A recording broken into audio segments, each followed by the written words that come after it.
जी sir, आइए page 274 पे, page 274 पे आइए, क्वेश्चन 49 डिस्कस करते हैं पहले।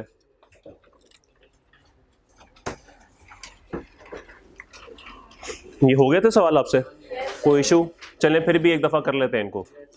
फॉलोइंग लेजर बैलेंसेज अपेयरिंग, अब प्लीज़ ध्यान दीजिएगा, following and once again on camera माजरत आप लोगों से लेट आने के लिए। Following ledger balances appearing in the books on 1 January 2012। Asset है जी बुक वैल्यू पे 2 लाख, और यहाँ से मैं समझ आ रही है कि एक्यूमुलेटेड डेप्रिसिएशन का जो अकाउंट है वो यहाँ पर मेंटेन नहीं हो रहा। Additions costing 90,000 took place on 1 March 2012। Additions ठीक है आ गई। And asset costing ₹50,000 which was purchase on 1 April 2010 is disposed of on 30 June 2012 for ₹20,000 only. Rate of depreciation is 20% WDV।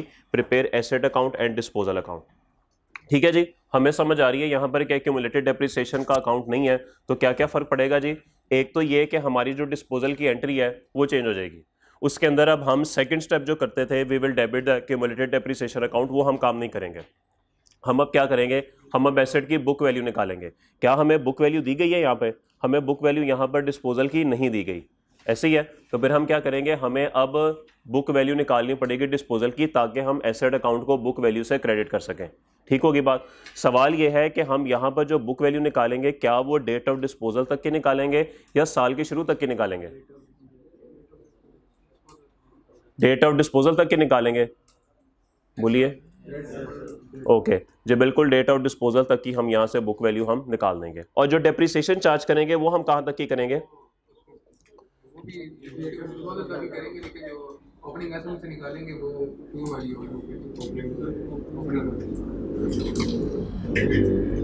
फिर बताए, बनाते हैं सवाल। चले आइए सवाल कर। सबसे पहले जी हमारा एसेट अकाउंट, और चूंकि आज हमारे पास एक्यूमुलेटेड नहीं है तो ये पड़ा हुआ है बुक वैल्यू पे। ठीक है जी, और एक तरफ हमारा बन गया जी डिस्पोजल अकाउंट। हमारे पास ब्राउट डाउन है जी कितना? हमारे पास ब्राउट डाउन है 2 लाख का 1 जनवरी 12 को। तो 1 जनवरी 12 को ब्राउट डाउन हो गया 2 लाख। ठीक है जी, ओके। नेक्स्ट उसने हमें बता दिया कि जी एडिशंस कॉस्टिंग ₹90,000। अच्छा ये तो कॉस्ट है भाई, तो कॉस्ट हम इस एसेट के लेजर में क्यों डेबिट करेंगे? हाँ जी, शुरू में जब एसेट नया खरीदा जाता है तो उसकी तो कॉस्ट और बुक वैल्यू बराबर होती है आपस में। तो भाई ये जो 90,000 है ये एसेट के इसी लेजर में आएगा, क्योंकि शुरू में इसकी बुक वैल्यू यही है। तो 1 मार्च 2012 को हम एंट्री करेंगे 90 है, डेबिट एसेट क्रेडिट कैश, और कैश हो जाएगा आपके दिमागों में। अब यहां पर कहानी आएगी जो डिस्पोजल की। समीर ग्लास यार नहीं, ग्लास उनको वस्त्र को मैसेज कर दे। ओके, अब यहां पर प्रॉब्लम यह है कि हमारे पास जो डिस्पोजल है उसके 4 स्टेप्स थे। We will credit the asset account with the cost of asset dispose of, we will debit the accumulated depreciation account. अब यहाँ पर एसेट तो बुक वैल्यू पे है, एक्यूमुलेटेड डेप्रिसिएशन तो है नहीं, तो अब हमें क्या करना पड़ेगा? हमें यहाँ से बुक वैल्यू जो है वो एसेट अकाउंट से निकालनी पड़ेगी। डेप्रिसिएशन का क्या करेंगे? डेप्रिसिएशन का क्या करेंगे? डेप्रिसिएशन एक्सपेंस जो अब चार्ज होगा वो भी अब क्रेडिट एसेट में ही होगा। अब वो एक्यूमुलेटेड डेप्रिसिएशन में क्रेडिट नहीं होगा। 2 मिनट के लिए सोचें कि अगर ये सवाल जो है वो एक्यूमुलेटेड डेप्रिसिएशन के साथ होता तो हम क्या करते हैं? डेट ऑफ डिस्पोजल क्या है भाई? डेट ऑफ डिस्पोजल है जी 30 जून 12। ओके, 30 जून 12 तक हम क्या करते हैं? 30 जून 12 तक हम एसेट की जो एक्यूमुलेटेड डेप्रिसिएशन है वो निकालते हैं। एक्यूमुलेटेड डेप्रिसिएशन यही करते थे ना, डेट ऑफ डिस्पोजल तक की एक्यूमुलेटेड डेप्रिसिएशन करते थे माइनस, और ब्रॉड डाउन में ओपनिंग पड़ी होती थी, यानी ब्रॉड डाउन में हमारे पास 1 जनवरी तक की पड़ी होती थी, और अगर डिस्पोजल 30 जून को हुआ है तो 30 जून तक की उस एसेट के एक्यूमुलेटेड डेप्रिसिएशन हम निकालते थे। और जब हम डेप्रिसिएशन चार्ज करते थे तो हम 6 महीने की इसमें चार्ज कर रहे होते थे डिस्पोजल की, तो ओपनिंग तक की और 6 महीने तक की। इसका मतलब है कि यहां तक 30 जून की डेप्रिसिएशन इस एसेट पे चार्ज हो चुकी होती थी, तभी हम 30 जून की यहां से निकालते थे। तो जितना आया उतना चला गया, तो कहानी खत्म हो जाती थी। ये बात सबको समझ आ चुकी है। अब यहां पर क्या होगा? यहां पर हमने इसके अंदर 1 जनवरी 12 तक इस एसेट की जो डेप्रिसिएशन है वो पार्क की हुई है, नेट ऑफ करके यहां पे लिखी हुई है। अब मैं क्या करूंगा? अब मैं यहां पे डेप्रिसिएशन करूंगा 6 महीने की डिस्पोजल पे, और यहां से जो बुक वैल्यू निकालूंगा वो 30 जून 12 की निकाल दूंगा, तो कहानी सारी नेट ऑफ हो जाएगी। बात समझ आ गई? यहां तक हमारी बुक डेप्रिसिएशन ये कम जनवरी तक नेट ऑफ हो चुकी है इस एसेट पे। 30/6 को ये एसेट डिस्पोज ऑफ हुआ है, तो अगर 30/6 को ये एसेट डिस्पोज ऑफ हुआ है तो मजीद 6 माह की डेप्रिसिएशन में इस पे चार्ज करूंगा, और इसका मतलब है कि अब एसेट अकाउंट में जो इसकी बुक वैल्यू पड़ी हुई है वो 30/6 तक की पड़ी हुई है, तो मैं 30/6 तक की ही बुक वैल्यू जो है वो यहां से निकाल दूंगा। In short date of disposal की बुक वैल्यू आपने निकाल देनी है। जैसे यहाँ पे डेट ऑफ डिस्पोजल तक की एक्यूमुलेटेड डेप्रिसिएशन निकालते थे, यहाँ पे डेट ऑफ डिस्पोजल की आपने बुक वैल्यू निकाल देनी है। अब सवाल यह है कि 30 जून पे इसकी बुक वैल्यू कितनी है, उसके लिए हमें क्या करना पड़ेगा, उसके लिए हमें स्ट्रेट लाइन निकालना पड़ेगा कि WDV निकालना पड़ेगा। तो अगर WDV निकालना पड़ेगा तो उसका तो कोई जुगाड़ नहीं है, आपको पूरी वर्किंग करनी पड़ेगी। चलिए ठीक है जी, वर्किंग करते हैं। डेप्रिसिएशन एक्सपेंस, तारीख, वजाहत और असासा। ठीक है जी। अब एसेट खरीदा गया 1 अप्रैल 2010 को, कितने का खरीदा गया, 50,000 का। ईयर एंड हमारा 30 जून है या 31 दिसंबर है, 31 दिसंबर है, तो पहली डेप्रिसिएशन हमारी चार्ज होगी 2010 को कितने प्रतिशत, 20%। और ये तो पूरे साल की हो गई, हमें तो 9/12 चाहिए भाई, बताइए 7,500, बताइए 4 to 500, 42,500 की हमारी आ गई बुक वैल्यू। अगली डेप्रिसिएशन चार्ज होगी 31 दिसंबर 11 पे, 42,500 इंटू 20%, बताइए, सॉरी 8500 जी, बोलिए 34,000 बुक वैल्यू आ गई दूसरे साल के एंड की। और फिर 30 जून तक जाना है हमने भाई, 30 जून 12, 6 माह की डेप्रिसिएशन मजीद चार्ज करें इस पे, 34,000 मल्टीप्लाई बाय 20% इंटू 6/12, बोलिए 3400 जी, बोलिए 30,600 की बुक वैल्यू, और ये बन गई 30 जून 12 पे। ठीक है जी। अब यहां तक की जो डेप्रिसिएशन है इस पे, वो इसमें से नेट ऑफ हो चुकी है इस एसेट पे। मजीद 6 माह की डेप्रिसिएशन भी अब हम चार्ज करेंगे इस पे, और जो बुक वैल्यू है वो भी हम क्रेडिट करेंगे। तो सबसे पहले हम एसेट अकाउंट को क्रेडिट करते हैं भाई बुक वैल्यू से। तो किस तारीख को होगा ये, 30/6 को, 12 कितने से, 30/600 से। तो डेट ऑफ डिस्पोजल तक की बुक वैल्यू इसमें से निकालेंगे और डेबिट क्या करेंगे इसको, 30/600। यहां पे हम एसेट अकाउंट लिख देंगे और यहां पे हम डिस्पोजल लिखेंगे और रेफरेंस दे देंगे जी वर्किंग 1 का। कोई इशू। अब लास्ट स्टेप क्या होता है हमारा, depreciation expense. Okay, depreciation expense की वर्किंग 2 WDV मेथड है भाई। तो ऑन ओपनिंग एसेट सबसे पहले हम निकालेंगे on opening assets, opening book value of all के cost of all, opening book value of all minus opening book value of disposal, और मल्टीप्लाई कर दिया जाएगा इसको रेट से। पूरे की बुक वैल्यू आज हमारे पास डायरेक्ट ही मौजूद है, आज एक्यूमुलेटेड डेप्रिसिएशन माइनस करने की जरूरत नहीं है, माइनस ओपनिंग बुक वैल्यू कितनी होगी भाई, शायद ये बुक वैल्यू हमारे पास साल के शुरू में मौजूद थी, क्या ख्याल है। तो 34,000 निकाल दूं यहां से, निकाल दिया गया, और 20% 20%, बोलिए 33 33,200। उसके बाद आ गया जी ऑन एडिशंस, कोई एडिशन है साल के दौरान, बिल्कुल है जी 90,000 की, 90,000 इंटू 20% कितने महीने इस्तेमाल हुआ है, 10 महीने, 10/12, बताइए 15,000, 15,000। और लास्ट में ऑन डिस्पोजल, इसकी कैलकुलेशन करने की जरूरत नहीं है, वर्किंग 1 का रेफरेंस दीजिए, इसमें हमने ये 3400 निकाली हुई है, 3400, बोलिए 51,600। क्या एंट्री करेंगे, debit depreciation expense, credit asset account, working 2 साल के आखिर में। डिस्पोजल अकाउंट क्लोज करें भाई, कितने का एसेट सेल हुआ, 20,000 का। तो एंट्री क्या होगी, debit cash credit disposal account. Gain आ रहा है या लॉस आ रहा है, हमारे नसीबों में लॉस ही है मुझे लगता है। प्रॉफिट एंड लॉस बैलेंसिंग कितना, 10,600, ठीक है जी। और इसको कैरी डाउन करें, 207 2,07,800। ले जी, सवाल खत्म हुआ। तो मुश्किल बात है सवाल में, तो फर्क किधर किधर पड़ेगा भाई? एक तो कॉस्ट की कहानी खत्म हो जाएगी डिस्पोजल की, हम एसेट अकाउंट को क्रेडिट किया करेंगे उसकी बुक वैल्यू से, ठीक है। डेप्रिसिएशन चार्ज किया करेंगे एसेट अकाउंट के अंदर, बाकी पूरा सवाल वैसे का वैसे ही है। वही आपने डेट और डिस्पोजल तक की बुक वैल्यू जो है वो यहां से निकाल देनी है। ओके, नोट कीजिए इसको, अगर नहीं किया हुआ फिर आगे चलते हैं।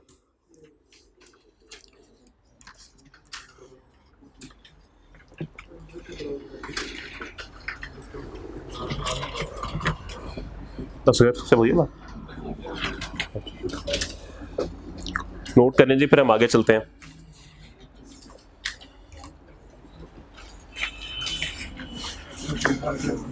नोट कर लिया है आप लोगों ने? चले ठीक है जी, फिर आइए वक्त ज़ाया किए बगैर हम आते हैं वापस। कल हमने कुछ थोड़ी सी रीडिंग वगैरह भी की थी।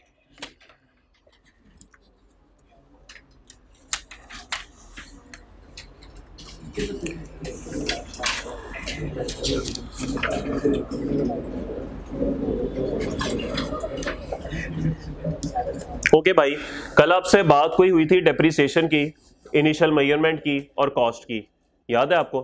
ओके, कल कॉस्ट की बात हुई थी, हमने देख लिया था कि कौन कौन सी चीज़ें जो है वो कॉस्ट का पार्ट बनती हैं। हमने देखा था परचेज प्राइस, इंपोर्ट ड्यूटीज़ और नॉन रिफंडेबल टैक्सेस कॉस्ट का पार्ट बनते हैं। कोई भी ट्रेड डिस्काउंट, सब्सिडी मिल जाए या रिबेट मिल जाए वो हम लेस कर देते हैं। और इसके अलावा जितनी भी डायरेक्टली एट्रीब्यूटेबल कॉस्ट हैं जो कि एसेट को उस हाल में लाने के लिए ज़रूरी है जिस हाल में आप लाना चाहते हैं, वो तमाम कॉस्ट उसका पार्ट बनेगी। और उसकी कुछ एग्जाम्पल भी हमने देखी थी। ये तो उसकी कॉस्ट हो गई। अब इसमें ना दो तीन चीज़ें होती हैं, ये आपको ना हर स्टैंडर्ड में मिला करेंगी। एक चीज़ होती है रिकॉग्निशन, एक चीज होती है इनिशियल मेजरमेंट,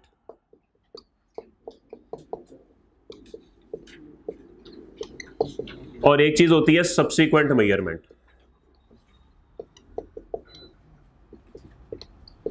इसी स्टैंडर्ड के कॉन्टेक्स्ट में अगर बात की जाए तो रिकॉग्निशन का मतलब ये होता है कि सबसे पहले आपने ये बताना है कि क्या ये एसेट रिकॉग्नाइज करने के काबिल है भी कि नहीं। तो उसकी शराइत हमने क्या पढ़ी थी?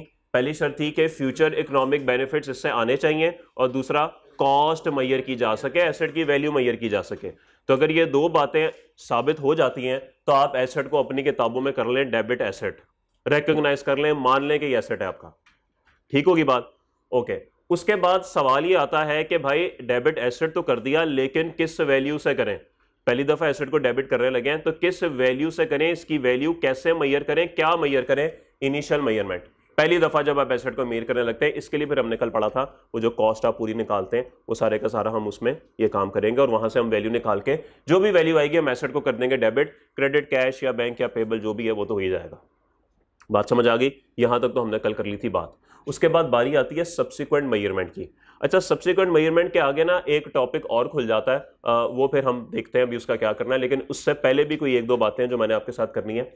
सब्सिक्वेंट मेजरमेंट का मतलब होता है कि भाईजान हर बैलेंस शीट डेट पे आप इसको कैसे मेजर करेंगे। मिसाल के तौर पे आपने 1 जनवरी 2012 को एसेट खरीदा, ओके, और आपने उसको एसेट के तौर पे रिकॉग्नाइज कर लिया क्योंकि वो तमाम शराइत पूरी कर रहा था। उसके बाद 1 जनवरी 12 को ही आप इसकी इनिशियल मेजरमेंट करेंगे। पहली दफा आप इसको वैल्यू असाइन करेंगे कि भाई इस एसेट की वैल्यू क्या है, और उसका तरीका आपको पता है, कॉस्ट और वो ट्रेड डिस्काउंट वगैरह सारी चीजें। उसके बाद जब साल खत्म होगा, सब्सिक्वेंट मेजरमेंट 31/12 पे, सॉरी, तो सर 31/12/2012 जब साल खत्म होगा तब आप क्या करेंगे? तब आप इसकी वैल्यू क्या करेंगे? फिर उससे अगला साल 31 दिसंबर 13 and 14 and 15 and 16 and so on. तो फिर हर बैलेंस शीट डेट पे इसकी वैल्यू क्या होगी, ये आप कैसे मेजर करेंगे? इसको बोलते हैं सब्सिक्वेंट मेजरमेंट। बहुत शुक्रिया भाई, जज़ाकल्लाह। तो इसको कहते हैं सब्सिक्वेंट मेजरमेंट। ठीक है जी, कि हर बैलेंस शीट में आप एसेट की क्या वैल्यू जो है वो उसको असाइन करेंगे। इसके आगे हमारे पास दो मॉडल होते हैं भाई, वो तो यार हम बाद में देखेंगे, लेकिन उससे पहले एक छोटा सा और पॉइंट है जो कि आपके साथ डिस्कस करना जरूरी है। वो पॉइंट ये है, मैं आपसे एक सवाल करता हूं, कल हमने कौन सी गाड़ी खरीदी थी? ऑडी? वो बोले, कल हमने खरीदी थी ऑडी। गाड़ी थी 5 करोड़ की, और घर आते आते वो मैं पड़ गई थी 10 करोड़ की, ऐसे ही है। और हमने डेबिट कर दी थी, debit Audi credit cash 10 crore. ठीक है, क्योंकि चार्टर्ड अकाउंटेंट बनेंगे तो कैश ही आपके जेब में फिर 15-20 करोड़ रहेगा हमेशा, तो वही आप कैश देते रहेंगे लोगों को। अमीर आदमी पैसों की टेंशन ही नहीं होगी आपको। ओके, 10 करोड़। अब सवाल मेरा ये है कि आपने 2-3 साल गाड़ी चलाई, 3 साल के बाद जाके आपको ख्याल आया क्यों ना इस गाड़ी के अंदर से जो इसकी सीट्स वगैरह है वो चेंज कर दी जाए। पैसे थे ना, पता नहीं लग रहा था खर्च क्या करने हैं, सीट्स वगैरह चेंज करते हैं, इसके टायर वगैरह चेंज करते हैं, जरा हैवी किस्म का खर्चा करते हैं। आपने 3 करोड़ का खर्चा जो है ना उसके ऊपर और कर दिया, छत कटवा दी, उसको कन्वर्टेबल बना दिया कि चलो बस ठीक है जी, मेजर किस्म का एक्सपेंडिचर कर दिया। सवाल मेरा आपसे यह है कि रूटीन में तो इस गाड़ी पे खर्चे होते रहे, इसका पेट्रोल वगैरह डलता रहा, कोई थोड़ी बहुत रिपेयर मेंटेनेंस होती रही। अब जो ये 3 करोड़ आपने हैवी किस्म का खर्चा कर दिया, क्या ये एसेट की कॉस्ट में कैपिटलाइज होना चाहिए कि नहीं होना चाहिए? अब यहां पे, अब ये जो मैंने लफ्ज यूज कर दी ना कैपिटलाइज, यहां से एक चीज अब और है जो कि मुझे आपको समझानी है। ऑल्दो आपको पहले से पता होगी, ये मिटा दूं, ऑल्दो आपको ये बात पहले से पता होगी, लेकिन फिर भी बताना आपको जरूरी है कि एक्सपेंडिचर जो होते हैं ना, खर्चे, वो 2 तरह के होते हैं।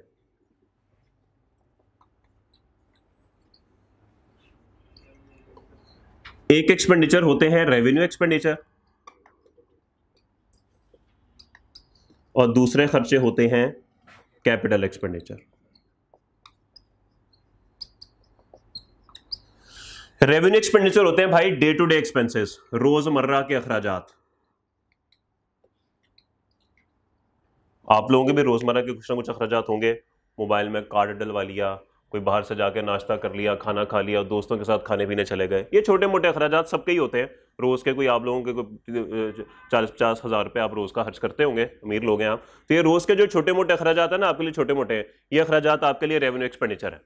ठीक है, इसके अंदर रूटीन के एक्सपेंसेस जो कि आप लोग सोच सकते हैं, बाजार से ब्रेड ले आए, घर की लाइट खराब होगी वो ठीक कर दी, इस तरह की चीजें जो है वो तमाम चीजें रेवेन्यू एक्सपेंडिचर के अंदर रहेंगी। लेकिन कैपिटल एक्सपेंडिचर डेली के अखराजात नहीं होते हैं। मिसाल के तौर पे आपने एक मोबाइल खरीद लिया, अब ये डेली का काम नहीं है आपका मोबाइल खरीदना, या आपको भी 2-3 साल में एक दफा काम करते हैं। आपने कोई गाड़ी खरीद ली, ये भी आप 5-6 साल में एक दफा काम करते हैं। कोई घर खरीद लिया, कोई और इसके अलावा कंप्यूटर खरीद लिया। तो इस तरह के जो वन ऑफ किस्म के खर्चे होते हैं ना, उनको कैपिटल एक्सपेंडिचर बोलते हैं। ठीक है, आसान अल्फाज में मैं बात करूं कि जो अखराजात आपको 1 साल से ज्यादा अरसे का फायदा दे, उनको बोलते हैं कैपिटल एक्सपेंडिचर। ठीक है, और 1 साल से ज्यादा अरसे का खर्चा कौन सा होता है? वो एसेट ही होता है भाई, वो एसेट ही होता है। यही बात हमारी हुई थी कि जो 1 साल से ज्यादा अरसे का फायदा दे वो आपका नॉन करंट एसेट होता है, उसको हम कैपिटल एक्सपेंडिचर बोलते हैं। इसका मतलब है कि कोई भी ऐसा खर्चा जो आपको 1 साल से ज्यादा अरसे का फायदा दे, उसको हम कैपिटल एक्सपेंडिचर ही बोलेंगे। अब आपने कोई घड़ी खरीद ली, कोई मोबाइल खरीद लिया, कोई लैपटॉप खरीद लिया, कोई गाड़ी खरीद ली, तो ये आपका कैपिटल एक्सपेंडिचर में आके फॉल करेगा। अब सवाल ये है कि ये जो ऑडी पे आपने 3 करोड़ रुपया खर्चा किया, पहले ये डिसाइड करना पड़ेगा कि ये कैपिटल एक्सपेंडिचर है या ये रेवेन्यू एक्सपेंडिचर है, ये पहले डिसाइड करना पड़ेगा। और इसके बारे में ना आपकी जजमेंट होती है। जो स्टैंडर्ड कहता है वो कह रहा है कि भाईजान देखो, मैं तो नहीं बता सकता ये डे टू डे है, ये आपको खुद फैसला करना पड़ेगा सोच के।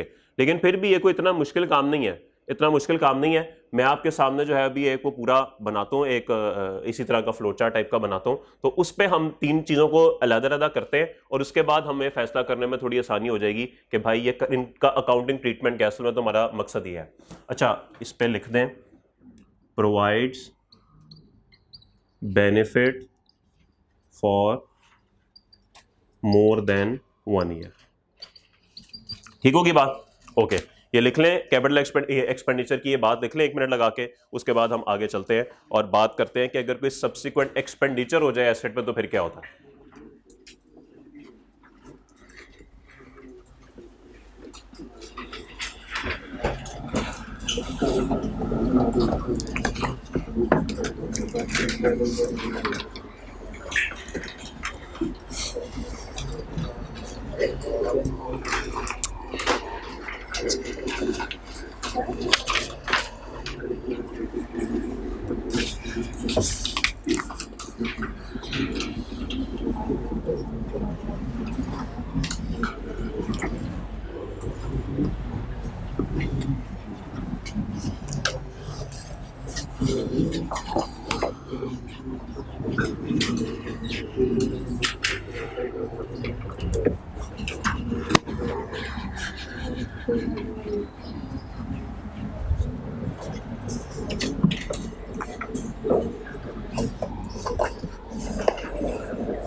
कोई क्लास से स्टूडेंट गया तो नहीं था? कुछ छोड़कर तो नहीं गया? गए हैं कुछ छोड़ के? ओहो, मुश्किल हालात है ना तो लोग छोड़ना शुरू कर देते हैं, है ना? समझ रहे? ओके, चलें कोई बात नहीं, उनसे कहिएगा यूट्यूब पे लेक्चर ले लें। सॉरी यार, तेरे से स्पेशल माजरत है यार, गलती होगी जी। क्या हुआ? नहीं यार, वो बेचारा सुबह का आया होता है, 7:15 बजे का बैठा होता है क्लास में यार। वैसे तो आप सब भी बैठे होते हैं, लेकिन चले, बेचारा इतनी दूर से ननकाना साहब से आया हुआ, वहीं से आया हुआ ना।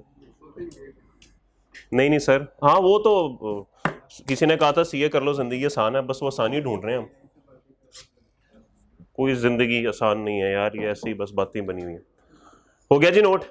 ओके, अब बात करते हैं जी सब्सिक्वेंट एक्सपेंडिचर की। डाल दूं ये? अच्छा, अब जो हेडिंग बनने लगी है ना, वो है सब्सिक्वेंट एक्सपेंडिचर की, और जो यहां पे लिखा हुआ है वो क्या लिखा हुआ है? सब्सिक्वेंट। तो एक्सपेंडिचर और मेजरमेंट में फर्क है, ये मत समझिएगा कि मैं आपको ये एक्सप्लेन कर रहा हूं, ये नहीं कर रहा मैं, तो आपको बस ये बता रहा हूं कि इनिशियल मेजरमेंट के बाद या इवन सब्सिक्वेंट मेजरमेंट के बाद कोई सब्सिक्वेंट एक्सपेंडिचर हो जाए। अभी मैंने आपको तीसरा पॉइंट नहीं बताया कि सब्सिक्वेंट मेजरमेंट करना कैसे है, वो एक अलग चीज है। इनिशियल मेजरमेंट के बाद या इवन सब्सिक्वेंट मेजरमेंट के बाद कोई एक्सपेंडिचर हो जाए तो उसका क्या करना है? ओके, यहां पे हम बनाएंगे 3 इसकी ब्रांचेस, और आप लिखेंगे पहली ब्रांच पे, लिखें यहां पे, लिखें सबसे पहले अपने पास ऐसे बनाएं और पहली जगह पे लिखें। उर्दू में लिख लें, जरा जगह थोड़ी सी रखिएगा, 1-2 लाइनों की रखिएगा जगह। ऐसे खर्चे उर्दू में लिख लें, अब व्हाट्सएप काम आएगा, यहां पे उर्दू लिखेंगे अंग्रेजी के अंदर। ऐसे खर्चे, ऐसे खर्चे, ऐसे खर्चे, ऐसे खर्चे, ऐसे खर्चे, वैसे खर्चे। अच्छा चले, ऐसे खर्चे जो एसेट की, ऐसे खर्चे जो एसेट की प्रोडक्टिविटी अब उर्दू में कैसे लिखेंगे, अंग्रेजी में लिख लें। ऐसे खर्चे जो एसेट की productivity, comma life, comma efficiency, और उर्दू वाला और लिखना, अलिफ वाव रे, और क्वालिटी ऑफ आउटपुट को, और क्वालिटी ऑफ आउटपुट को मेंटेन, और क्वालिटी ऑफ आउटपुट को मेंटेन करें। तो मैंने लिखवाया ऐसे खर्चे जो एसेट की प्रोडक्टिविटी, लाइफ, एफिशिएंसी और क्वालिटी ऑफ आउटपुट को मेंटेन करें। ठीक होगी बात? अब आपने सेंटर वाली ब्रांच पे लिखें दूसरा पॉइंट, ये भी उर्दू में लिख लें। ऐसे खर्चे, वैसे जो लाइन अभी लिखवाई है ना, इसी को पूरा लिख दें, बस जहां पे मैंने लिखवाया ना क्वालिटी ऑफ आउटपुट को मेंटेन करें, मेंटेन की जगह इंक्रीज लिख दें, बाकी जुमला वही है। ठीक है, जो भी आपको लिखवाया ना जुमला, उसमें मेंटेन की जगह इंक्रीज कर दें, बाकी जुमला वही है। तो जुमला यूं बनेगा, ऐसे खर्चे जो एसेट की प्रोडक्टिविटी, लाइफ, एफिशिएंसी और क्वालिटी ऑफ आउटपुट को इंक्रीज कर दें। अब मेंटेन के बजाय इंक्रीज का लफ्ज आ जाएगा।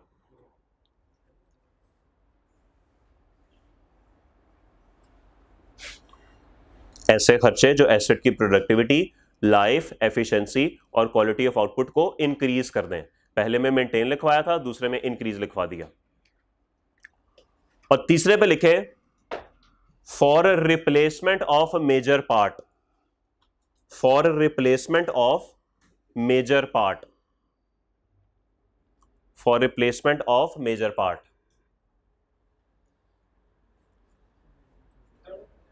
थर्ड वाला है for replacement of major part, for replacement of major part. ये था ऐसे खर्चे जो तमाम चीजों को इंक्रीज करें, और ये वो खर्चे थे जो मेंटेन करें। मैं दोबारा आपको कह दूं कि हम सब्सिक्वेंट एक्सपेंडिचर पढ़े, सब्सिक्वेंट मेजरमेंट नहीं पढ़े। हम ये नहीं पढ़े कि एसेट को बाद में कैसे वैल्यू करना है, हम ये पढ़े हैं कि एसेट को वैल्यू करने के बाद जो खर्चे होंगे उनका क्या करना है। वैल्यू की बात नहीं कर रहे, वैल्यू के बाद जो खर्चे होंगे उनका क्या करना है। तो दोनों बातों में फर्क है। सबसे पहले ये समझें कि मेंटेन और इंक्रीज में फर्क क्या है, उसके बाद देखते हैं कि इनका अकाउंटिंग ट्रीटमेंट क्या है। मिसाल के तौर पे अगर ऑडी वाले ने गाड़ी बनाई है तो उसने उसकी कोई ना कोई इकोनॉमिक लाइफ रखी होगी। इकोनॉमिक लाइफ आपको पता है क्या होती है, टोटल जिंदगी। उसने कहा भाईजान ये गाड़ी जो है ना ये 15 साल चल जाएगी, उसने ये सोच के बनाया। आपके लिए यूजफुल कितनी है वो अलग बात है। अब मुझे बताइए, उस गाड़ी को अगर आप खरीदें 15 साल, ना उसका गियर ऑयल चेंज करें, ना उसका इंजन ऑयल चेंज करें, ना उसकी ट्यूनिंग कराएं, ना उसके कोई फिल्टर वगैरह चेंज करें, और ना उसको कभी कोई सर्विस वगैरह करें, गाड़ी 15 साल चल जाएगी। क्यों भाईजान? कुछ शराइत है उसको 15 साल तक चलाने के लिए, 15 साल तक चलाने के लिए कुछ शराइत है। तो भाई अगर आप उसमें ये उसका ऑयल वगैरह चेंज कराते हैं, उसकी ट्यूनिंग कराते हैं, उसकी सर्विस वगैरह कराते हैं, उसके प्लग्स वगैरह चेंज कराते हैं, सब कुछ चेंज कराते हैं अगर उसका, तो भाई इस सब से क्या होगा? क्या उसकी जिंदगी 15 साल से ऊपर जाके 50 साल पे चली जाएगी? नहीं, वो 15 साल को मेंटेन करने के लिए जरूरी है। क्या उससे गाड़ी की स्पीड 260 से 400 पे चली जाएगी? नहीं, वो भी वैसे ही रहेगी। क्या उससे जो 1 लीटर में वो आपको 10 किलोमीटर देती थी, क्या इससे वो 1 लीटर में कोई 200 किलोमीटर देना शुरू कर देगी? प्रोडक्टिविटी बेहतर हो जाएगी? ऐसा भी नहीं होगा। तो इसका मतलब ये है कि ये जो तमाम अखराजात हैं, ये तमाम अखराजात एसेट की ना तो एफिशिएंसी को इंक्रीज कर रहे हैं, ना उसकी क्वालिटी ऑफ आउटपुट को इंक्रीज कर रहे हैं, ना उसकी प्रोडक्टिविटी को इंक्रीज कर रहे हैं। ये तो सिर्फ उसको मेंटेन कर रहे हैं 15 साल तक। अगर आप ये काम नहीं करेंगे, गाड़ी 15 साल क्या, वो साल भी नहीं चलेगी। ठीक है, माशाल्लाह सब आप लोगों के पास बाइक्स गाड़ियां वगैरह हैं, आपको अंदाजा है ही कि अगर ऑयल चेंज ना कराया जाए तो क्या होता है। ठीक है, तो ये उसकी उस जिंदगी को मेंटेन करने के लिए है जितनी जिंदगी बनाने वाले ने उसको दी है। ठीक होगी बात? क्या ये बात समझ आ गई? ओके। इंक्रीज में क्या होगा? इंक्रीज के अंदर मिसाल के तौर पे आपने सोचा कि यार ये जो मेरा साथ वाला है ना, इसके पास है BMW, उसकी स्पीड है 400, मेरे पास 260 है। ये क्या बात हुई? वो इंजीनियर होकर 400 पे जाता है, मैं चार्टर्ड अकाउंटेंट होकर 260 पे जाता हूं, ये क्या बात हुई? मैंने 450 वाला इंजन डलवाना। अब आप गए मार्केट में गए और आपने ढूंढा बुगाटी का इंजन और लगवा दिया अंदर, ऐसी की तैसी तेरी। अब देख होता क्या तेरे साथ, क्या गाड़ी की एफिशिएंसी वगैरह प्रोडक्टिविटी वगैरह बढ़ गई? बढ़ गई। तो ये जो इंजन का खर्चा होगा ना, इसको आप क्या बोलेंगे? इसको आप बोलेंगे कि भाई ये कैपिटल एक्सपेंडिचर है, क्योंकि इंक्रीज हुई है चीजें, अब मेंटेन नहीं हुई। तो ये जो इंजन का खर्चा है, अब ये क्या होगा? ये इंक्रीज की कैटेगरी में आएगा। करना क्या है अकाउंटिंग में, वो तो बाद में बात करते हैं। तो आपको फर्क समझ आ गया मेंटेन में और इंक्रीज में? ठीक होगी बात। जैसे रोज आप खाना वगैरह खाते हैं, जिंदगी मेंटेन होती है ना आपकी, जो अल्लाह ने लिखी है। वैसे तो जो लिखी है वही है, लेकिन चले समझने के लिए मेंटेन होती है। नहीं खाएंगे तो हफ्ते में फारिग हो जाएंगे, लेकिन मेंटेन होती है। आपने सोचा यार जरा हम कोई 60 साल के हो गए, अब जरा कोई ना गुर्दे बदलवा लेते हैं, पुराने हो गए इंक्रीज हो गई, इंक्रीज हो गई, वो 15 साल की और जिंदगी हो गई।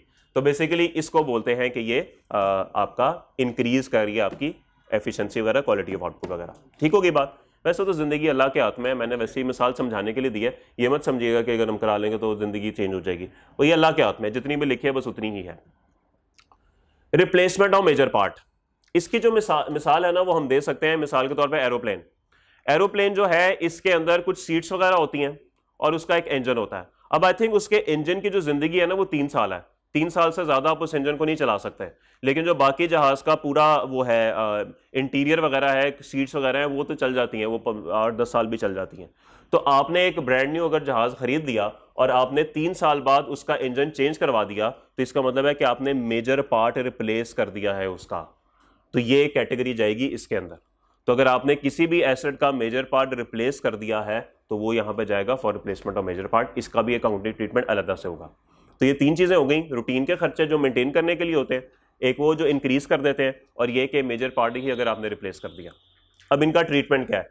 सर पहले का ट्रीटमेंट तो बहुत आसान है, इसको आप एक्सपेंस आउट कर दें। तो एसेट को मेजर करने के बाद, चाहे वो इनिशियल मेजरमेंट हो चाहे वो सब्सिक्वेंट मेजरमेंट हो, अगर बाद में कोई भी अखराजात हुए उसको मेंटेन करने के लिए, तो आप उसको एक्सपेंस आउट करेंगे, आप कैंट्री करेंगे। आप जो भी एक्सपेंस होगा रेलिवेंट एक्सपेंस, उसको डेबिट करेंगे और क्रेडिट कैश कर देंगे या बैंक कर देंगे या पेबल कर देंगे। ये तो सिंपल एक्सपेंस की एंट्री है, रूटीन के जो एक्सपेंस की एंट्री होती है।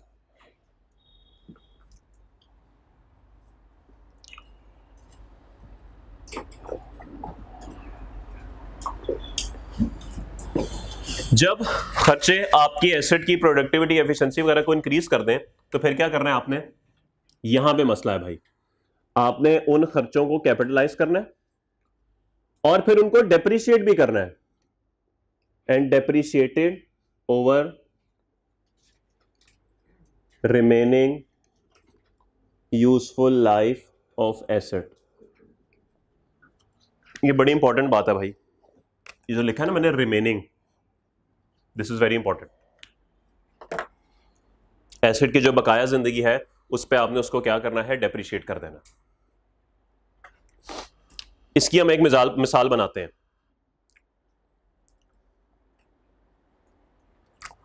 कॉस्ट है जी, ये एग्जांपल में बनाने लगा इसकी,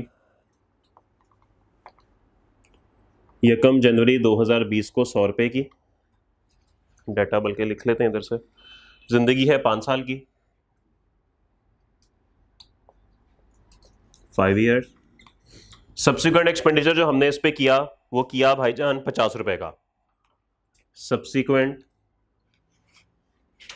एक्सपेंडिचर यकम जनवरी 22 को किया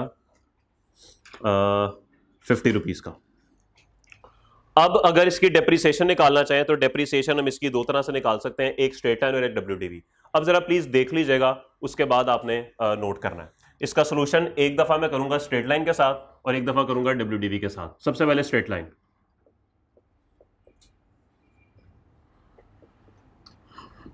डेट, डिस्क्रिप्शन और एसेट। देखिएगा अगर सब्सिक्वेंट एक्सपेंडिचर सवाल में आ जाए तो फर्क क्या पड़ता है। यकम जनवरी 20 को एसेट खरीदा गया 100 रुपए का, पहली डेप्रिसिएशन आप चार्ज करेंगे 31/20 को, और सिंपल 100 डिवाइड बाय 5 ऐसे ही होगा 20 और 80, बुक वैल्यू आ गई पहले साल के एंड पे। फिर दूसरे साल के एंड पे डेप्रिसिएशन आएगी भाई, अगेन 100 डिवाइडेड बाय 5 20, और आपके एसेट की बुक वैल्यू आ गई 60। ले जी, इसके बाद क्या हुआ, इसके बाद एक सब्सिक्वेंट एक्सपेंडिचर ऐसा हो गया, और मैं एज्यूम करता हूं कि इस एक्सपेंडिचर से एसेट की जो है वो quality of output efficiency increase हो गई। पहले मशीन 50,000 यूनिट बनाती थी, अब इस एक्सपेंडिचर से वो 80,000 पे चली गई है, आउटपुट इंक्रीज हो गई है, प्रोडक्टिविटी इंक्रीज हो गई है। तो भाई अब आप क्या करेंगे, आप यकम 12 पे लिखेंगे अपग्रेड 50 से, और अब आप अपने एसेट की वैल्यू बना देंगे 110 यकम जनवरी 12 पे। बात समझ आई? तो ये 50 आपने एसेट की कॉस्ट का पार्ट बना दिया। इसमें किसी को कोई इख्तलाफ, कोई प्रॉब्लम? कोई प्रॉब्लम नहीं, ओके। चलें जी, अब नेक्स्ट क्या करना है जी इसके अंदर। नेक्स्ट अब ये करना है कि इसकी डेप्रिसिएशन अब होगी 31 दिसंबर 12 पे। कैसे है? 31 दिसंबर 12 पे डेप्रिसिएशन होगी। अब डेप्रिसिएशन देखें कैसे होगी, क्या लिखा हुआ है जी, upgrade cost is depreciated over remaining useful life. Remaining useful life ऐसा ही है, ओके। अब देखें आपके पास एक पार्ट पहले का पड़ा हुआ है जिसने 5 साल पे डेप्रिशिएट होना है, और वो अपने 2 साल गुजार चुका हुआ है, वो तो ऐसे ही कंटिन्यू करेगा। बात समझ आती है? और जो नई अपग्रेड कॉस्ट है, क्या मैं इसको 50 डिवाइड बाय 5 कर दूं? सर 3 करूंगा।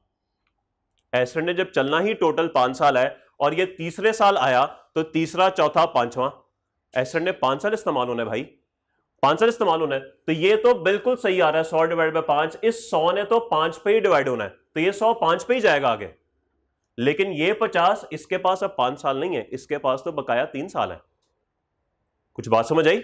इसीलिए कहते हैं अपग्रेड को हमने रिमेनिंग यूजफुल लाइफ पे डेप्रिशिएट करना है। यहां पे थोड़ा सा प्रॉब्लम स्टूडेंट अक्सर कर जाते हैं, वो जल्दबाजी में या तो इसको भी 100 डिवाइड बाय 3 कर बैठते हैं, या इसको भी 50 डिवाइड बाय 5 कर बैठते हैं। तो ऐसा नहीं करना, अपग्रेड को हमेशा रिमेनिंग यूजफुल लाइफ पे डेप्रिशिएट करना है। जाहिर बात है 5 साल बाद एसेट ही खत्म हो जाएगा तो फायदा। आपने एक मशीन, अब खुद सोचे, मशीन है जी, उसकी जिंदगी 5 साल है, आपने तीसरे साल आके उसके अंदर एक मेजर पुर्जा लगा दी जिससे आउटपुट बढ़ गई। अब मशीन ने तो 5 साल बाद खत्म हो जाना है, तो ये पुर्जा अकेला क्या करता रहेगा? पुर्जा तो अकेला कुछ नहीं करेगा। तो इसका मतलब है पुर्जे को भी आपने बकाया जिंदगी पे ही डेप्रिशिएट करना है। तो ये 50 3 पे डेप्रिशिएट होगा और 100 पूरे 5 पे डेप्रिशिएट होगा। ये बात सबको समझ आ गई है? किसी को ना समझ आई हो तो वो पूछ सकता है। सब ओके है? चलें जी, तो 100 डिवाइड बाय 5 बनेगा 20, और ये बनेगा कुछ 16.67, ऐसे ही है। तो ये टोटल 37 बन जाएगा। क्या ख्याल है? राउंड ऑफ कर दें, 37 बन जाएगा। नहीं? ओके, तू देखता है ऐसे, पता नहीं मैंने क्या गलत पढ़ा दिया। ओके, सब अच्छा है। लें जी, बुक वैल्यू बताइए। 73 बुक वैल्यू। अब अगले साल की डेप्रिसिएशन कैसे होगी भाई? बिल्कुल ऐसे ही, बिल्कुल ऐसे ही। अब देखें 100 डिवाइड बाय 5 और 50 डिवाइड बाय 3 स्ट्रेट लाइन में तो सेम रहता है। बताइए 37, बोलिए कितना रह गया? 36। वो चूंकि हमने 0.233 राउंड ऑफ किया हुआ इसलिए वो आ गया फर्क। और आप आखिरी साल देख लें कि आखिरी साल आपका एसेट जो है वो एक और डेप्रिसिएशन चार्ज करने का तो जीरो हो जाएगा। बात समझ आ गई? सब क्लियर है? किसी का कोई सवाल? स्ट्रेट लाइन नोट करने पे WDV भी करते हैं कि अगर यही एसेट WDV पे हो तो क्या करना है जी? क्या हुआ, गलत लिख दी मैंने? किधर? ओ सॉरी, गलती हो गई।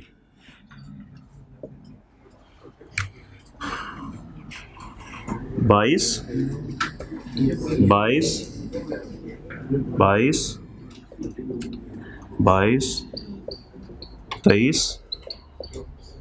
23 ये नहीं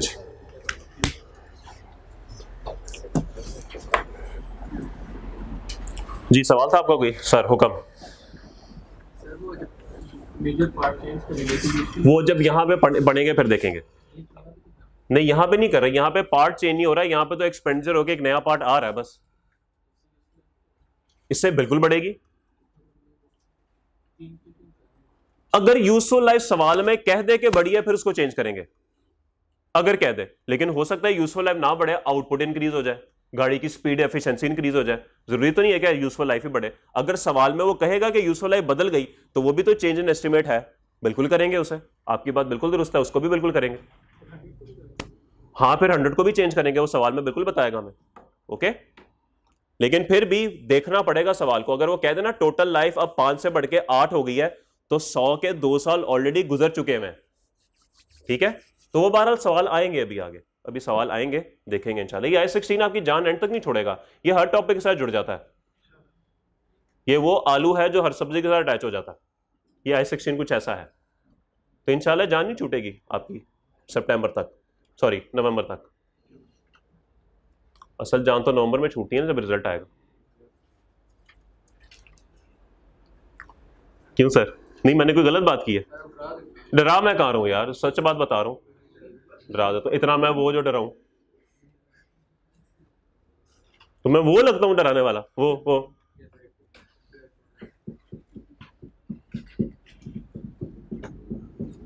इंसान बने, लेक्चर रिकॉर्ड हो रहा है, दुनिया देख रही है।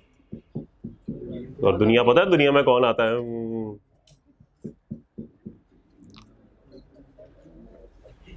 जी नोट हो गया भाई? जल्दी करें, जल्दी। WDV के साथ करना है हमने। यार तू खामोश हो जाए यार, तुझे टेंशन किस बात की पड़ी हुई है? क्यों परेशान है? किस बात की टेंशन है तुझे? इलेक्शन नहीं हो रहे इसकी टेंशन है? ओ यार छोड़ दफा कर, जो अल्लाह ने नसीब में लिखा ना सबके वो हो जाना है, बस खत्म हुई बात। वैसे ही परेशान रहता तू।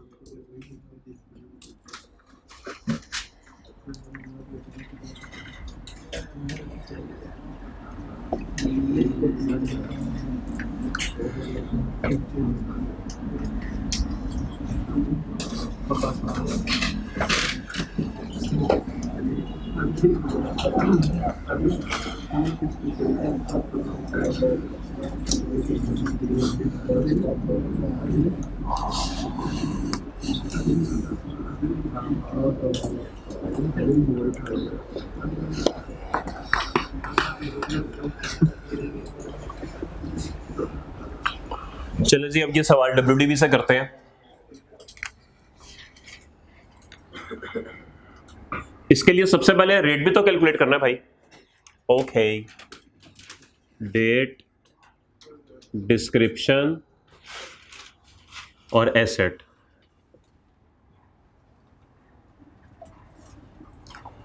जी रेट निकाल के बताएं WDV का रेट कितना बनता है। हाँ निकालें, कितना बनता है हजरात? बाकी हजरात भी निकालें।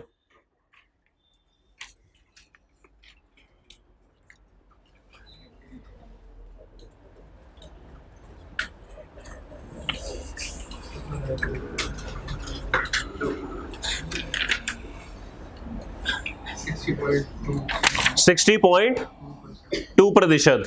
ठीक है जी, 60.2 मुझे कैलकुलेट करने की जरूरत तो नहीं है, निकाल लेंगे आप। रेजिडुअल वैल्यू सवाल में नहीं है तो क्या ज्यूम करेंगे? 1। बिल्कुल ठीक है जी। तो कॉस्ट हमारे पास आ गई 100 और पहली डेप्रिसिएशन 31 दिसंबर 20 को 60.2% बताया आपने। 60.2% बोलिए। 60.2 बोले।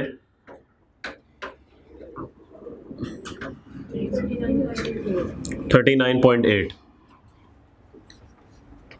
दूसरी डेप्रिसिएशन 31 दिसंबर 21 को 39.8 इंटू 60% बोलिए। 23.9। बताइए बुक वैल्यू। 15.84 कैसे हो सकता? 15.8 ठीक है बस। उसके बाद अपग्रेड 50 और हमारी बुक वैल्यू हो गई रिवाइज 65.8 की यकम 22 को।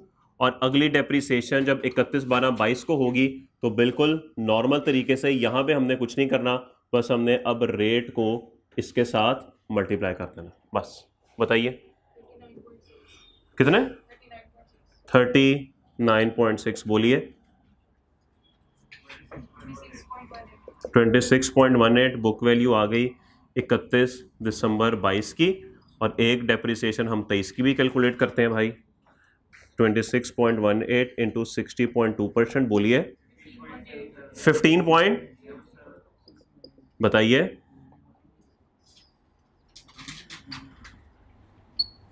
बताएं।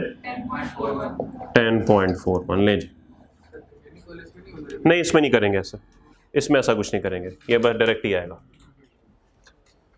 ठीक होगी बात? तो क्या आपको बात समझ आ गई? ओके नोट कीजिए, फिर हम आखिरी रिप्लेसमेंट और मेजर पार्ट भी डिस्कस करते हैं।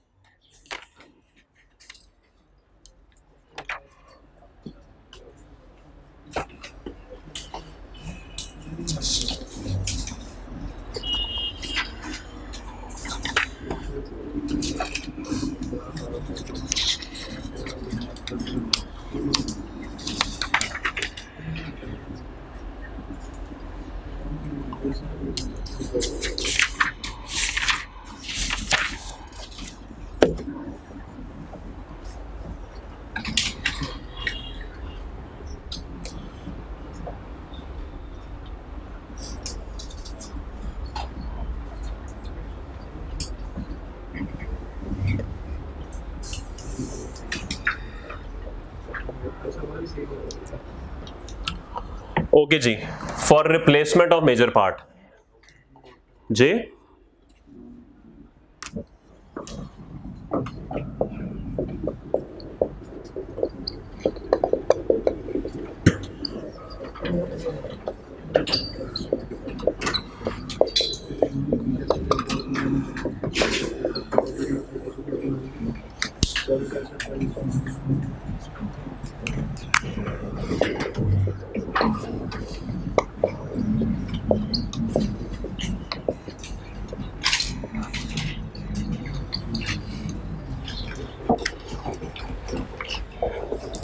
जी नया पार्ट जो है आप उसको सिर्फ उस वक्त ऐड करेंगे कॉस्ट में अगर पुराने पार्ट की डिस्पोजल जो है वो आपने रिकॉर्ड की है। मिसाल के तौर पे जब आपने एरोप्लेन खरीदा था वो पूरा 100 रुपए का था, उसमें जारी बात है कुछ 60 रुपीज़ इंजन के होंगे, 40 रुपीज़ सीट्स के होंगे। तो अगर आपने दोबारा से उसका इंजन खरीद लिया है तो आपने वो इंजन उस वक्त यहाँ पे क्लासिफाई करना है अगर पुराना इंजन जो है वो आपने डिस्पोजल उसका रिकॉर्ड किया है, और डिस्पोजल रिकॉर्ड करना अब आपको आता है। ठीक है, तो अगर आपने पुराने पार्ट का डिस्पोजल रिकॉर्ड किया है तो नए पार्ट को फिर यहां पर लाकर ऐड करेंगे। अदरवाइज अगर पुराने का डिस्पोजल रिकॉर्ड नहीं है तो फिर जाहिर बात है या तो वो इंक्रीज की कैटेगरी में आ जाएगा या मेंटेन की कैटेगरी में आ जाएगा। क्या ख्याल है? ओके लेकिन जब रिप्लेसमेंट होती है ना, रिप्लेसमेंट, तो नॉर्मली वो सवाल में आपको पूरी इंफॉर्मेशन दे देता है कि आपने क्या करना है, तो ज्यादा परेशान होने की जरूरत नहीं है अगर थोड़ी बहुत कंफ्यूजन भी हो रही है तो। ठीक है, तो इंशाल्लाह इसके भी क्वेश्चन जब आएंगे तो करेंगे तो कंफ्यूजन सारी दूर हो जाएगी। क्लियर होगी बात? पेज 109 पे आइए, 2-3 चीजें आपको बता दूं फिर क्लास खत्म करते हैं। पेज 109, यहां पे आपको ऊपर कैपिटल और रेवेन्यू एक्सपेंडिचर की हेडिंग नजर आ रही होगी, आपने ये घर जाके आज रीड कर लेना है। ओके, आगे आइए, अगले सफे पे नीचे लिखा हुआ है 110 पे डिटर्मिनिंग कॉस्ट ऑफ एसेट। ये चीजें मैंने आपको बता दी हैं और कल इसमें से रिकग्निशन और इनिशियल मैनेजमेंट तो पढ़ भी ली थी। ये भी सारे का सारा जो है वो आपने क्या करना है, घर जाके पढ़ लेना है। Page 110, page 111। ओके, 112 नहीं पढ़ना अभी, 113 भी नहीं पढ़ना अभी आपने। अब आप आइए 114 के ऊपर, हेडिंग नजर आ रही है subsequent expenditure. The cost of day to day servicing of the item are recognised in profit और loss as incurred usually as repair and maintenance. तो ये वो डे टू डे एक्सपेंडिचर है जो मैंने आपको मेंटेन के नीचे बताया, ठीक है, जो डे टू डे एक्सपेंडिचर है जो मेंटेन के नीचे बताया है कि आपने प्रॉफिट एंड लॉस में एक्सपेंस आउट कर देने हैं। Subsequent expenditure relating to property, plant, equipment after their initial acquisition is capitalized if it meets the criteria for recognition। वो कह रहा है कि अगर आपने एसेट को रिकॉर्ड कर लिया और रिकॉर्ड करने के बाद कोई एक्सपेंडिचर किया तो उसको आपने एसेट की कॉस्ट का पार्ट तभी बनाना है जब तक वो क्राइटेरिया पूरा नहीं करता। और क्राइटेरिया में थोड़ा बहुत आपको आइडिया है कि वो एफिशिएंसी, प्रोडक्टिव वगैरह इंक्रीज करे, इसको आप पढ़ लेते हैं। In practice this usually means that expenditure is capitalised. वो कह रहा है कि भाईजान एक्सपेंडिचर कैपिटलाइज तब होगा if it improves the asset, asset को इंप्रूव कर रहे हैं मिसाल के तौर पे बाय एनहेंसिंग इट्स परफॉर्मेंस और एक्सटेंडेड इट्स यूजफुल लाइफ। तो सर अगर पहले एक यूनिट एक मशीन एक दिन में 50,000 यूनिट बनाता था, अब वो 80,000 पे चला गया, तो भाई ये इसकी परफॉर्मेंस इंप्रूव हुई है भाई। इससे आपको पता लग जाना चाहिए कि ये कैपिटल एक्सपेंडिचर है या उसकी यूजफुल लाइफ 5 साल से 8 साल हो गई है। तो ये दो इंडिकेटर होते हैं जिससे पता लगता है कि एसेट इंप्रूव हुआ है। Okay, is for a replacement part, वो रिप्लेसमेंट पार्ट है। Provided the replaced part is recognized. ले जी, वो कह रहे हैं कैपिटलाइज तब करो उस एक्सपेंडिचर को अगर पुराना पार्ट जो है वो डी रिकॉग्नाइज कर दिया है आपने, उसको डिस्पोजल के तौर पे रिकॉर्ड कर दिया है, फिर नया पार्ट जो है वो रिकॉर्ड करो। रिलेट्स टू मेजर इंस्पेक्शन और overall the carrying amount of प्रीएफ इंस्पेक्शन और ओवरऑल। ठीक है, ये छोड़े, अभी आपको थोड़ा सा इसमें लगेगा, बस इतनी बात समझें कि अगर कोई बहुत ज्यादा मेजर हुई है इंस्पेक्शन और ओवरऑल कहते हैं कि एक तो गाड़ी होती है ना नॉर्मल, आप ये पेट्रोल पंप पे जाके सर्विस करा लेते हैं, उसकी बात नहीं कर रहा, उसको पेंट कराया, उसकी डेंटिंग वगैरह कराई, उसको पूरा सेट शूट कराया, उसको बोलते हैं मेजर ओवरऑल। इंजन वगैरह उसको सारा सीधा सुधा किया, उसके कुछ पिस्टन वगैरह चेंज करा दिए, सब कुछ चेंज करा दिए, इसको कहते हैं मेजर ओवरऑल। इससे भी एसेट की यूजफुल लाइफ एक्सटेंड होती है। तो अल्टीमेटली क्राइटेरिया दो ही हैं, या तो उसकी परफॉर्मेंस बेहतर हो जाए या उसकी यूजफुल लाइफ बेहतर हो जाए। ठीक है, यही दो तरीके हैं जिससे आपको पता लगता है कि इसको कैपिटलाइज करना है कि नहीं करना। ठीक होगी बात, यहां तो कोई सवाल? रीडिंग आपका होमवर्क है और पास्ट पेपर पे आइए। कल छुट्टी है ना, वेले ही आप भी जी? कौन सा पेपर है कल? पता नहीं कौन से पेपर है आपके, खत्म ही नहीं होता। वो कहाँ है पास्ट पेपर? 180 से आगे।